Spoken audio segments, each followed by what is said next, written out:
In this video, I'm going to show you some real-world shooting techniques in some beautiful temples. But first, let's get those tech specs out of the way.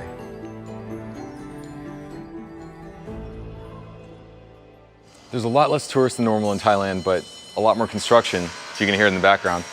But it's a great opportunity to get shots of empty temples and lots of these spaces that otherwise would be clogged with tourists. So we've got the A7S III on the DJI RS2 and 18mm f2.8 lens on my camera here.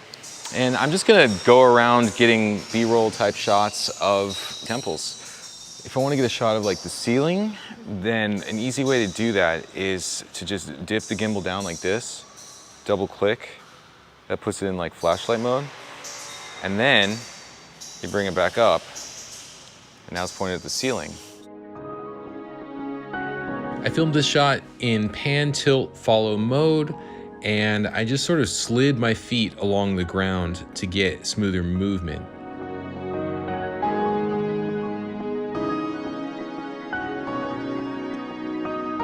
At the last second here, I decided to tilt up to that Buddha.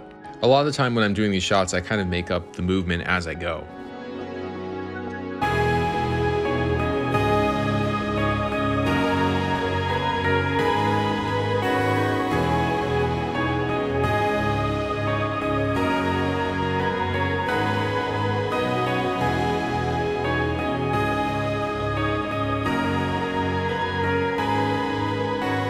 And here you notice I'm not looking at the monitor as I walk, and that's because if the gimbal's in lock mode, I don't necessarily need to see what I'm shooting because the camera's gonna stay pointed in the same direction, and I can pretty much predict how the shot will come out.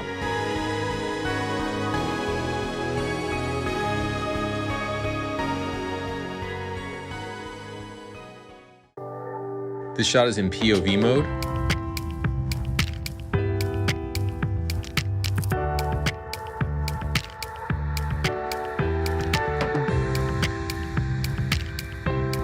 And this one's just in pan follow with a little speed ramp there that I added in post. Here's tilt follow only.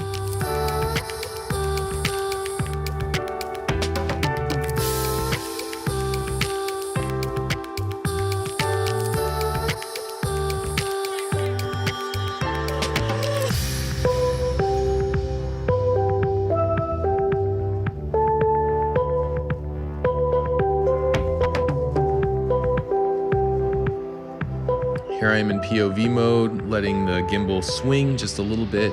I like that because it gives it a little bit of natural extra movement.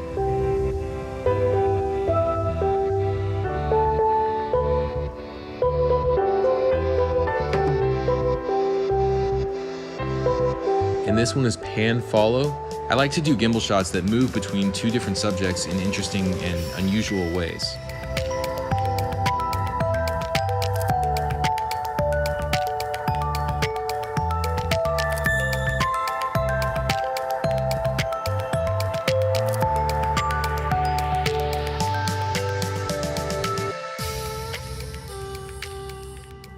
We're up on the roof of a temple now, and it's almost sunset. The sun's about, I don't know, maybe 20 minutes away from being gone.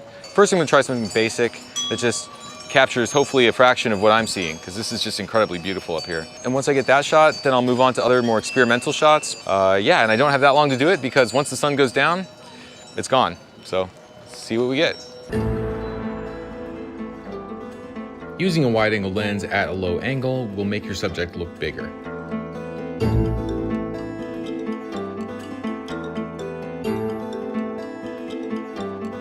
And here I'm lowering the camera all the way down past the statue because I could use the edge of the carpet as a transition into another scene. Here's a little improvised move. I saw these monks about to take a picture and I moved the gimbal toward them.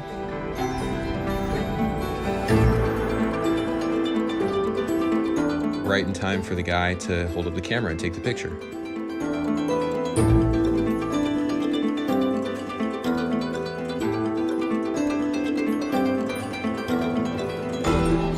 Here I'm trying to incorporate three subjects. We've got the tower of the temple there, and then the monks sitting on their phones, and the cityscape. And I tried to create a smooth move through all those subjects. It is getting really windy, and I've already got all the wide shots I could possibly get in this location. So I'm just gonna shoot with my 85 lens, 85 1.8. This is the Sony 85 lens. And I'm switching over to 120p to shoot slow motion. Because whenever it's windy, there's a lot of motion going on, so you can take advantage of it by increasing your frame rate and then slowing it down later in post.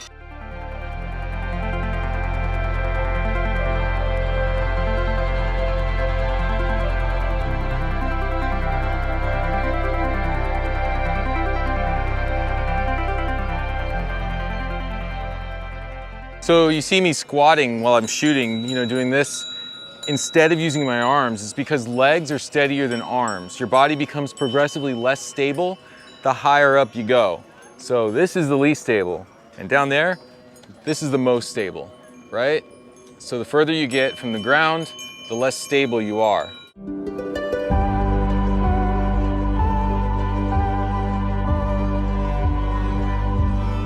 And here I'm using tap to focus.